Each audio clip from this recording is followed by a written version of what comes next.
अस्सलामु अलैकुम रहमतुल्लाहि वबरकातुहू। मैं मोहम्मद सिराज, चेयरमैन ज़िला दावणगेरे वक्फ एडवाइज़री कमेटी दावणगेरे ज़िला।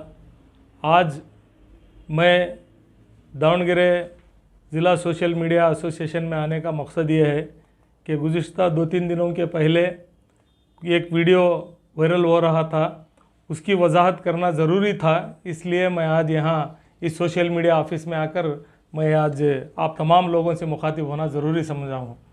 जो पिछले कई 2-3 दिनों से एक जामिया मस्जिद मेले बिन नूर के इशू पर इल्ज़ामात लगाए गए थे कि इसमें इस मस्जिद के ताल्लुक़ से बहुत सा घपला हुआ है, ज़मीनात बेचकर खाए हैं, जिसमें आली जनाब हमारे कायद MLC अब्दुल जब्बार साहब, रियासती वक्फ बोर्ड के सदर आली जनाब अनवर बादशाह साहब, हमारे डिस्ट्रिक्ट वक्फ एडवाइज़री कमेटी के हमारे वक्फ ऑफिसर सैयद मौज़म पाशा साहब और ख़ुद मुझ पर इल्ज़ाम लगा रहे थे कि ये तमाम लोग शामिल होकर इस जो घोटाला हुआ है, इस घोटाले में ये तमाम लोग शामिल हैं, ये इनके लोग हैं मुतवल्ली करके। मैं आप तमाम लोगों से एक वजाहत करना ज़रूरी समझता हूँ। जामिया मस्जिद मेले बिन नूर एक औक़ाफ़ी हमारे ज़िले का बहुत बड़ा इदारा है, जहाँ पर मैं 2015 में जब एज ए चेयरमैन होके बहैसियत चेयरमैन होके आया, उसके बाद मैं ख़ुद उस इदारे का ऑडिट करवाया। 2014-15 से लेकर 2018-19 तक मैं ख़ुद ऑडिट करवाया वहाँ पर। तो ऑडिट कराने के बाद मेरी सरपरस्ती में हमारे ऑडिटर्स को भेज के, मैं हमारी टीम को भेज के वहाँ ऑडिट कराया। ऑडिट कराने के बाद वहाँ पर क्या है, 1 करोड़ 90 पर 7 लाख रुपये जो मिसअप्रोप्रिएशन होकर हैं, या वोचर्स नहीं दिए या प्रॉपर चैनल पर ऑडिट नहीं दिए करके हमारे ऑडिटर ने ऑडिट रिपोर्ट हेड ऑफिस को सबमिट किया। तो हेड ऑफिस को सबमिट करने के बाद हमारे डिस्ट्रिक्ट ऑफ एडवाइज़री कमेटी का जो रोल रहता है, जितनी जिम्मेदारी रहती है, वहाँ तक हमारी ज़िम्मेदारी हम लोगों ने बखूबी निभाई। इसमें ना तो हमारे से कोई गलती हुई है, ना हमने किसी गलत आदमी को सपोर्ट किया है। ये आप तमाम लोगों को वजाहत करना ज़रूरी समझता हूँ। ये वफ़ के चंद क़ानून ऐसे हैं, फार्म नंबर 95 के तहत हम लोगों ने रेकमेंड करने के बाद फार्म नंबर 95 उन पर इशू हुआ, कमेटी वालों पर, कमेटी के सदर और अरकान को उनको ये हुआ। अब रियासत वक्फ एक्ट के तहत रूल्स उनको जारी किया है। इसके दरमियान चंद हजरात कर्नाटका वक्फ ट्रिब्यूनल में अपील एप्लीकेशन नंबर 05/2020 में केस दर्ज कराया गया। ट्रिब्यूनल में नंबर 4/2020 में केस दर्ज कराया गया और वक्फ ट्रिब्यूनल के आर्डर के तहत कराई जाएगी। तो वक्फ ट्रिब्यूनल में उनको honourable court of Waqf tribunal Bengaluru ने आर्डर पास किया है कि वक्फ एक्ट के क़वानीन के तहत कार्रवाई करेंगे। इस सिलसिले में रियासत वक्फ बोर्ड इस पर कार्रवाई कर रही है। कौन से, हमारा जो 197 का जो आप बोल रहे हैं, किसी ने आलम पाशा साहब करके कहा, उन्होंने कह रहे थे कि 1 करोड़ 90 पर 7 लाख रुपए का घोटाला हुआ है, वो सभी। हालांकि ऑडिट मैंने ही करवाया था। ऑडिट में 1 करोड़ 90 पर 7 लाख रुपए का इन पर मामला दर्ज हुआ है। ये कार्रवाई ट्रिब्यूनल में भी चल रही है, हमारे रियासती वक्फ बोर्ड में भी चल रही है। इसके तहत एक वजाहत करना चाहता हूँ कि रियासत के वक्फ बोर्ड के चेयरमैन अनवर बादशाह हो, या हमारे जब्बार साहब हो, या और कोई मैं हो, हमारे वक्फ ऑफिसर हो, इसमें कोई हमारी मुदाखलत नहीं है। हमारे औक़ाफ़ी इदारे, मेरे ख़्याल से तकरीबन 200 से 250 मसाजिद हैं हमारे ज़िले में। तो एक 30 से 40 दरगाहें हैं, खानखाएँ हैं, ख़बरस्तानें हैं, आशुर खाने हैं। ये तमाम हमारे जुरिडिक्शन में आते हैं, हमारे डिस्ट्रिक्ट वक्फ एडवाइज़री कमेटी के जुरिडिक्शन में आते हैं।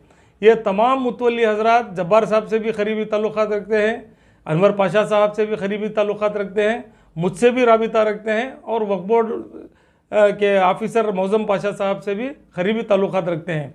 ऐसा नहीं कि हमारे किसी मुतल्ली से बैर है किसी मुतल्ली से दोस्ती है, हम दोस्ती में, हम अल्लाह और अल्लाह के रसूल को डरकर यहाँ काम करने के लिए आए हैं। किसी दुनियादारी के लोगों से डरकर काम करने की हमें ज़रूरत भी नहीं है।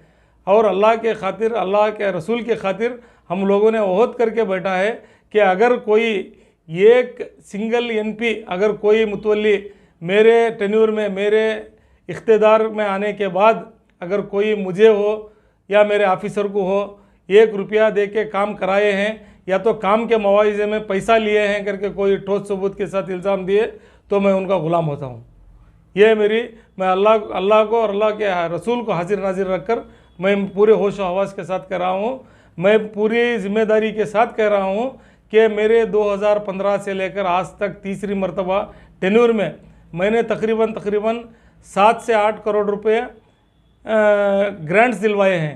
ख़बरस्तानों को हो, मसाजिद को हो, खानखाहों को हो, दरगाहों को। आप पूरे ज़िले के मैं मीडिया के थ्रू मैं मेरे भाइयों से कहना चाहता हूँ कि तमाम आप मुतल्लियों से राबिता करें कि कोई भी एक मुतल्ली आपको ऐसा कहे कि सिराज साहब ने कमीशन लेकर, सिराज साहब ने पैसे मांगकर हमारा काम करके दिया, मैं तब मानता हूँ। ये सुनी सुनाई बातों पर आप अमल ना करें, क्योंकि दोस्तों से ज़्यादा दुश्मने ज़्यादा रहते हैं। इसमें उसे जो आप समझते हैं मैं वैसा कर सकता हूँ, वो आदमी ऐसा ले सकता है। आप जानते हैं, आप बेहतर जानते हैं कि ख़रीब में हमारे केटीजी नगर में 12 करोड़ 40 लाख रुपए मैंने जब्बार साहब को लेकर, जब्बार साहब और मैं मिलकर 12 करोड़ 40 लाख रुपए फ्री ग्रांट करवाए। आप उनसे जाकर राबिता कर सकते हैं, उनकी एक चाह तक नहीं पे हम लोग। ये कमीशन की बात तो दूर, वक्फ में मैं लोग खाते हैं उनको मैं पसंद भी नहीं करता हूँ, क्योंकि ये चीज़ जो है अल्लाह की इमलाक है। औकाफ में जो काम करने के लिए बैठे हैं, यहाँ अल्लाह की इमलाक, अल्लाह के घरों की तहफ़्फ़ुज़ करने के लिए बैठे हैं। नहीं हम लोग इस तरीके से काम करते तो कभी का नष्ट व नाबूद होकर चले जाते थे। मैं आप लोगों से आजिज़ाना इल्तिजा करता हूँ कि ये जिसमें 7 एकड़ ज़मीन का जो जिक्र किया गया है, जनाब आलम पाशा साहब ने बताया कि 7 एकड़ 10 गुंठे या 5 गुंठे की ज़मीन बेच कर खाए हैं। मैं उनसे गुजारिश करता हूँ कि आप आएँ, यहाँ इन्वेस्टिगेशन करें, क्या है करके राबिता करके देखें। कोई ज़मीन यहाँ बेची हुई नहीं है। ये जामिया मस्जिद की 22 एकड़ ज़मीन है जो कल्टिवेटेड लैंड है, उसको सालाना हम लोग बाकायदा वक्फ एक्ट के तहत, वक्फ रूल्स के तहत जो जिस तरीके से हराज करके देना है उस तरीके से ओपन हराज करके वो लोगों को दिया जाता है। उसकी आमदनी जो होती है इस तकरीबन 50 पर 4 लाख सालाना इसकी आमदनी है इस इदारे की, इस मस्जिद की। तो आप कभी भी आकर देख सकते हैं। मैं इन जैसे लोग जो बिला वजह किसी पर इल्ज़ाम लगाते हैं, मैं उन लोगों से कहना चाहता हूँ कि आप सही मानों में खिदमत करना चाहते हैं तो कोई गलत कर रहा है वो डॉक्यूमेंट्स ला कर दें, ये चोरी कर रहा है, ये चोर है करके। अल्हम्दुलिल्लाह वो मेरे खुद वालिद क्यों ना हो, मेरे खुद बच्चे क्यों ना हो, मेरे खून के रिश्तेदार क्यों ना हो, मैं उनके ऊपर एक्शन 100% लूँगा। अगर मैं गलत रहा तो मेरे गलपट्टी पकड़कर आप कभी भी पूछ सकते हैं। ये इतनी वजाहत मैं करना ज़रूरी समझता था कि और मैं और एक चीज़ आप लोगों के जहन में बोलना और कहना ज़रूरी समझता हूँ कि 2016 में जब सेंट्रल विजिलेंस वालों ने तमाम रियासत का एक सर्वे किया तो हमारे दावणगेरे डिस्ट्रिक्ट वक्फ एडवाइजरी कमेटी ऑफिस को नॉन करप्टिव ऑफिस इन कर्नाटका कर बोल के हमें विजिलेंस वालों ने दिल्ली से सर्टिफिकेट भी किया। ये अल्लाह की तरफ की इज़्ज़त है, ये कोई इंसानों की दी हुई इज़्ज़त नहीं है। मैं इसको बरकरार रखना चाहता हूँ। और कोई गैर ज़रूरी किसी पर इल्ज़ाम लगा रहे हैं, कोई भी गलत इल्ज़ाम लगा रहे हैं, आप सोच समझ कर लगाइए, क्योंकि उस पर आप पर डेफर्मेशन केस भी लगाया जाएगा। क्योंकि हम लोग ये चाहते हैं कि हमारा मामला अब आप सबूत के साथ कहें तो हम उसको मान कर चलेंगे। अगर गलत आप किसी को कहेंगे तो उसकी पूरी जांच पड़ताल करके उसके बाद आप जो भी बोलना है आप वीडियो के थ्रू बोलिए, मीडिया के थ्रू बोलिए, सोशल मीडिया में बोलिए या इलेक्ट्रॉनिक मीडिया में बोलिए, जहाँ भी बोलिए ठोस सबूत के साथ आप कहें तो बेहतर होगा। मैं एक चीज़ आज तक मैं कभी भी वीडियो नहीं बनाया और सोशल मीडिया में कभी भी मेरे 3 टेन्यूर के पीरियड में कभी भी मैंने वजाहत नहीं दी। बहुत से इल्ज़ामात आए, इल्ज़ामात लगाने वाले ख़ुद माफ़ी तलब की तो मुझे अंदाज़ा रहा। आप तमाम लोग भी जानना चाहिए कि जब भी हमारे ऊपर इल्ज़ाम आएगा तो सिराज साहब ये कर सकते हैं क्या करके आप थोड़ा जहन दौड़ा कर सोच के, तो ये मेहरबानी आप तमाम लोगों से मेरी आजिज़ाना इल्तिजा है, गलत अफवाहों पर तवज्जो ना दें। अगर कोई गलत है, मैं मुकामी आदमी हूँ, कोई मुकामी बाशिंदा, कोई मुकामी आदमी मुझ पर इल्ज़ाम लगाता है तो ठोस सबूत के साथ लगाएं, वरना मेहरबानी करके ना लगाएं, क्योंकि अल्लाह के पास आप भी जवाब देना है, मुझे भी जवाब देना है।